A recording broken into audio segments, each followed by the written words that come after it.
Cette approche scolaire reste très opérationnelle et on la retrouve un peu partout, quel que soit le niveau d'études. Tout commence par une analyse de la situation. Généralement, on vous proposera un modèle de tri des informations, un modèle connu qui s'appelle le SWOT, ou MOF en français. Il consiste simplement à trier dans l'environnement les facteurs qui peuvent être favorables à l'évolution du marché, à appeler ça des opportunités. Par exemple, lorsque vous commercialisez des produits pharmaceutiques, l'allongement de la durée de vie de la population est une formidable opportunité, tandis qu'elle est une menace pour les systèmes de santé basés sur la répartition. Ces menaces et opportunités vont être des éléments d'environnement politique, culturel, économique, juridique, défavorables ou favorables au marché sur lequel évolue l'organisation et à l'ensemble des secteurs du dit marché. Les forces et les faiblesses seront spécifiques à votre entreprise par rapport à ses concurrents sur son marché. Par exemple, une entreprise ayant une image moins bonne qu'une autre, un personnel plus ou moins motivé, des ressources financières plus ou moins importantes, peut-être plus ou moins connue, avoir un outil de production plus ou moins récent. Bref, tout ce qui permet de situer l'entreprise en question par rapport aux autres acteurs du marché.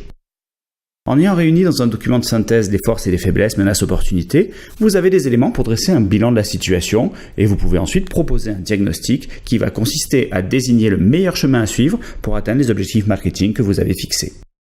Une fois le diagnostic établi et la stratégie générale arrêtée, l'entreprise dispose de plusieurs possibilités pour atteindre son objectif. La première possibilité va être une stratégie dite de masse ou indifférenciée. Le but du jeu est de satisfaire les besoins de l'ensemble du marché avec un seul produit et une seule offre.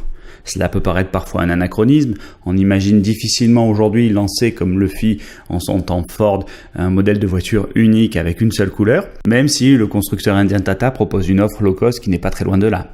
La seconde option consiste à découper le marché en sous-ensembles homogènes que l'on appelle des segments.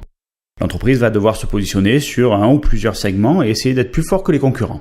Pour rester sur le marché automobile, nous avons par exemple le constructeur Renault qui a bien réussi à s'imposer sur les petites citadines en France. Enfin, la troisième option consiste à se concentrer sur un seul segment. Si celui-ci est tout petit, on va l'appeler une niche. Il va falloir que la rentabilité soit élevée et que les clients sélectionnés permettent d'obtenir un volume d'affaires suffisant.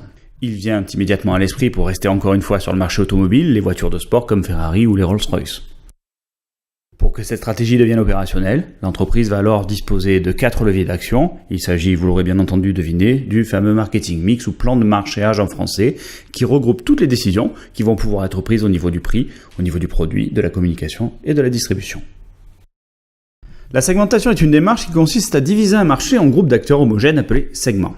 Les besoins et les comportements d'achat de ces segments sont suffisamment semblables pour faire l'objet d'une même offre et devenir la cible d'un plan marketing. Les principaux critères de segmentation utilisés sont le sexe, l'âge, les catégories socio-professionnelles, PCS, profession et catégories sociales, dans la nomenclature de l'INSEE.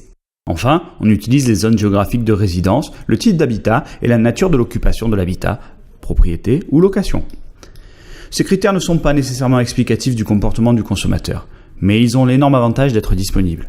En effet, ils correspondent aux catégories proposées par l'INSEE, Institut national de la statistique et de l'étude économique précédemment cité, et ils sont utilisés à tous les niveaux de la chaîne de commercialisation, du raisonnement marketing jusqu'à l'achat d'espaces médias. Des critères plus qualifiés de segmentation peuvent être trouvés en interne dans une organisation.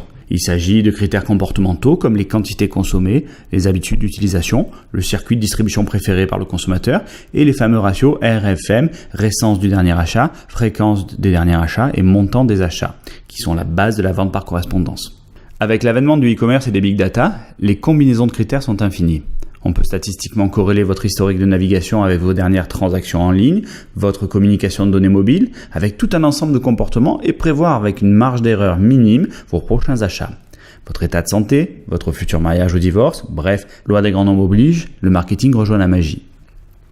Notez que ces critères ne sont pas très utiles quand il s'agit de créer une offre car ils sont issus d'analyses statistiques faites a posteriori sur les clients. Dans la liturgie du marketing, un bon critère de segmentation sera pertinent pour les produits concernés, opérationnel et discriminant. Autrement dit, il permettra de créer des groupes d'individus différents les uns des autres. À partir de là, faites votre choix en fonction du marché et notez bien que la segmentation vraiment utile et intéressante en marketing est celle de la demande. En effet, sur quels critères différencions-nous par exemple le marché du jouet, si ce n'est sur le sexe et l'âge de l'utilisateur ? La segmentation est tellement naturelle que si on vous demandait de choisir la couleur de cette montre enfant, vous prendriez rose pour les filles et bleu pour les garçons. Pourtant, du chromosome à l'accouchement, il n'y a pas vraiment de couleur de prédilection attachée au sexe. La segmentation de la demande peut rapidement arriver à une usine à gaz. Chaque fois que vous ajoutez un critère, vous doublez au minimum le nombre de segments. Homme-femme, vous avez 2 segments. Si vous ajoutez 3 catégories devenues ABC, vous avez 3 x 2, 6 segments. Ainsi, vous obtenez rapidement des dizaines de segments et vous vous perdez dans le sens de la démarche. Il faut alors regrouper certains segments, concaténer le mot exact et faire ce que nous appelons une typologie. Par exemple, les seniors.